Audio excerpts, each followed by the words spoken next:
ഞാൻ ഈ സമൂഹത്തിനോടാണ് പറയുന്നത്. ഇപ്പൊ ഞാൻ 5 മണിക്ക് രാവിലെ എണീറ്റ് കുളിച്ച് ട്യൂഷന് പോയി, അവിടുന്ന് നേരെ BEd കോളേജിൽ പോയി പഠിച്ച് അവിടെ നിന്ന് വീട്ടിൽ വരാതെ രാത്രി പിന്നെ അടുത്ത ട്യൂഷൻ പോയി എടുത്ത് രാത്രി 8 മണിക്ക് വന്നിട്ട് വീണ്ടും BEdന്റെ എല്ലാ വർക്കും എഴുതിട്ട് അങ്ങനെ ജോലി ചെയ്ത് ജീവിച്ച ഒരാളെ നിങ്ങൾ വേണ്ടിന്ന് പറയരുത്. അത് സീരിയസ് ആയിട്ട് ഭയങ്കര മോശമാണ്. കാരണം ഞാൻ അത്രയ്ക്ക് കഷ്ടപ്പെട്ട് ഞാൻ എൻ്റെ ജീവിതം അങ്ങനെ കഷ്ടപ്പെട്ടാ ജീവിച്ചത്. ഞാൻ ഒരു മുന്നിൽ കരഞ്ഞിട്ടില്ല.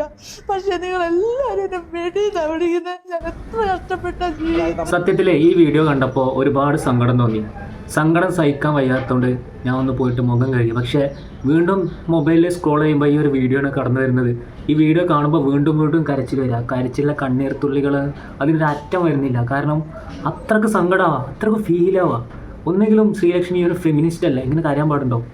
ഫെമിനിസ്റ്റോട് ഒരിക്കലും കരയാൻ പാടില്ല. കാരണം സ്ത്രീകൾക്ക് വേണ്ടി ശബ്ദിക്കുന്ന ആളുകളാണ് നിങ്ങൾ. സമൂഹം അങ്ങനെ പലതും പറയും, വെടിയെന്നോ ചെടിയെന്നോ പലതും പറയും. അതൊന്നും മൈൻഡാക്കണ്ട. കാരണം ഈ നടത്തിക്കൊണ്ട് പോകുന്ന ഈ സംഭവങ്ങൾ അത് നല്ല കാര്യമാണ്. അതിൽ ഒരു നല്ല കാര്യം ഒരു വീഡിയോ ഞാൻ നിങ്ങൾക്ക് വേണ്ടി പ്ലേ ചെയ്യാം.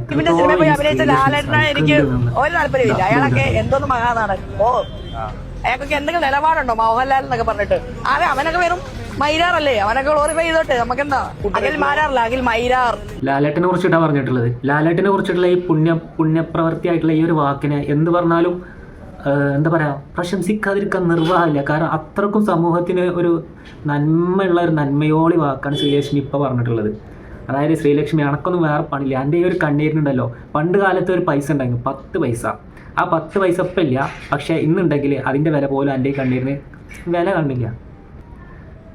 കാരണം അത്രത്തോളം ഈ സോഷ്യൽ മീഡിയയിൽ ഛർദ്ദിച്ച് വെച്ചിക്കണ് എൻ്റെ ഈ കീറ വർത്താനം. അപ്പോൾ അതേപോലെ തന്നെ മറ്റൊരു ശ്രീലക്ഷ്മിൻ്റെ ഒരു പുണ്യപ്രവർത്തിയുള്ള ഒരു വാക്ക് ഇതാ കേട്ടോളി. ഒരാണിന്റെ സ്വഭാവത്തിൽ ഇഷ്ടമല്ലാത്ത അല്ലെങ്കിൽ പെരുമാറ്റത്തിൽ ഇഷ്ടമല്ലാത്ത ഒരു മാറ്റം വരുത്തണം എന്ന് തോന്നിയിട്ടുള്ള ഒരു കാര്യം എന്താണ്? എനിക്ക് ആണുങ്ങളെ തന്നെ ഭയങ്കര വെറുപ്പായിട്ടുള്ള ഒരാളാണ്. ഞാൻ എപ്പോഴും ആഗ്രഹിക്കും ഞാൻ ലെസ്ബിയൻ ആയിരുന്നെങ്കിൽ കൊള്ളാമായിരുന്നു. പറ്റില്ല. ഞാൻ അത്ര ഉന്നത കുലജാതിയിൽപ്പെട്ട ആളല്ലേ. എനിക്ക് ആണുങ്ങളെ കണ്ണെടുത്താൽ പോലും കാണില്ല. അപ്പോൾ ഇവളുടെ അച്ഛൻ്റെ അവസ്ഥ ആലോചിച്ചിട്ട് അങ്ങനെ എന്തൊക്കെയാ ഇവള്. ഇതിപ്പോൾ നമ്മൾ സാമ്പിളിന് വേണ്ടിയിട്ട് 2 ഇട്ട് ഇവളെ വീഡിയോ ഒന്നും തപ്പിപ്പോകാൻ സമയമില്ലാത്തതുകൊണ്ട് ഒരു 100 കണക്കിന് പൊട്ടത്തരങ്ങളും ഇതേപോലുള്ള കീറ വർത്താനങ്ങളും കാണിച്ചു തരാണ്ടാവും. അപ്പോൾ ഇതേപോലുള്ള സാധനങ്ങളെ സോഷ്യൽ മീഡിയയിൽ ഛർദ്ദിക്കുമ്പോൾ അതേപോലുള്ള സാധനങ്ങളാണ് തിരിച്ചു കിട്ടുക. അതായത് ഇപ്പോൾ നമ്മളെ കയ്യിലൊരു 100 രൂപ വേറെ ആൾക്ക് ഒരു ദാനം ചെയ്ത് കഴിഞ്ഞാൽ നമുക്ക് ഏതെങ്കിലും കാലഘട്ടത്തിൽ ആ ഒരു പുണ്യത്തിൻ്റെ ഫലമായിട്ട് എന്തെങ്കിലും തിരിച്ചു കിട്ടും. പക്ഷേ ഒരാളെ പച്ചത്തരയാണ് പറഞ്ഞിട്ടുണ്ടെങ്കിൽ അത് കുറച്ച് കാലമായിട്ട് ആരെങ്കിലും ആയിട്ട് നമുക്ക് തന്നെ തിരിച്ചു കിട്ടും. അപ്പോൾ ഈ അനക്കിപ്പോൾ കിട്ടണം എന്താ പറയുക, ഈ പറഞ്ഞ കാര്യത്തിനുള്ള ഒരു opposite reaction. Newton's first law second law അറിയില്ല. Every reaction there is a equal and opposite reaction. അപ്പോൾ ഈ റിയാക്ഷൻ കൊടുത്തു, അതിലുള്ള ഓപ്പോസിറ്റ് റിയാക്ഷനാണ് ഇങ്ങനെ തിരിച്ചുകൊണ്ടേക്കുന്നത്. അതിങ്ങനെ വന്നിട്ട് കരഞ്ഞ് മെഴുകിയിട്ടൊന്നും ഒരു കാര്യമില്ല. ഈ അത്ര വലിയ സ്ത്രീകൾക്ക് വേണ്ടി ശബ്ദിക്കുന്ന ഒരാളാണെങ്കിൽ വേടനൊരു പീഡന കേസ് ഒരു മുമ്പ് വന്നിരുന്നു. അപ്പോൾ അപ്പോൾ സ്ത്രീകളൊന്നും സംരക്ഷിക്കണ്ട. അതായത് വേടൻ നമ്മളെ ഫ്രണ്ടല്ലോ, ഞമ്മൻ്റെ ആളല്ലേ. അപ്പോൾ അവൾ പറയാം അത് വേടൻ നിരപരാധിയാണ്. എന്നിട്ട് വേടൻ്റെ വീട്ടിൽ പോയിട്ട് ഐക്യദാർഢ്യം എന്ന് പറഞ്ഞിട്ട് അപ്പോൾ ഒന്നും സ്ത്രീ സംരക്ഷണത്തിൻ്റെ ആവശ്യമില്ല. സ്വന്തം കാര്യം വരുമ്പോൾ ഇതും, മറ്റുള്ളവരുടെ കാര്യം വരുമ്പോൾ അതുല്ലേ. അപ്പോൾ എന്തെങ്കിലും ആരെങ്കിലും സോഷ്യൽ മീഡിയയിൽ അണക്കെതിരെ പറയുന്നുണ്ടെങ്കിൽ അത് കിട്ടേണ്ടതാണ്, വയറ് നിറച്ച് കിട്ടേണ്ടതാണ്. എൻ്റെ കണ്ണീരിലൊന്നും 10 പൈസേൻ്റെ വില പോലും ആരും കാണില്ല. കാരണം അമ്മാതിരി സാധനങ്ങളല്ലേ സോഷ്യൽ മീഡിയയിൽ ഛർദ്ദിച്ച് വെച്ചിട്ടുള്ളത്. എന്തെങ്കിലും ആൾക്കാർക്ക് ഉപകാരം ചെയ്തിട്ടാണ് ഈ കരയുന്നുണ്ടെങ്കിൽ പ്രശ്നമില്ല.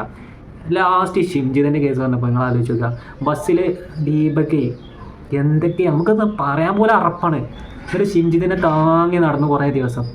എന്തെങ്കിലും വൈറൽ വിഷയങ്ങളുണ്ടായാൽ കുറേ വൈറലാകാൻ വേണ്ടിയിട്ട് ഇങ്ങനെ കുറേ ഫെമിനിസ്റ്റുകളാണ് വരും. ഇപ്പോൾ ഒരു കരച്ചിൽ, അപ്പോൾ കുറേ അമ്മായിമാർ വന്നിട്ട് എനിക്കും കണ്ടിട്ട് കരച്ചിൽ വരുന്നു. സത്യം എനിക്കും കരച്ചിൽ വന്നു.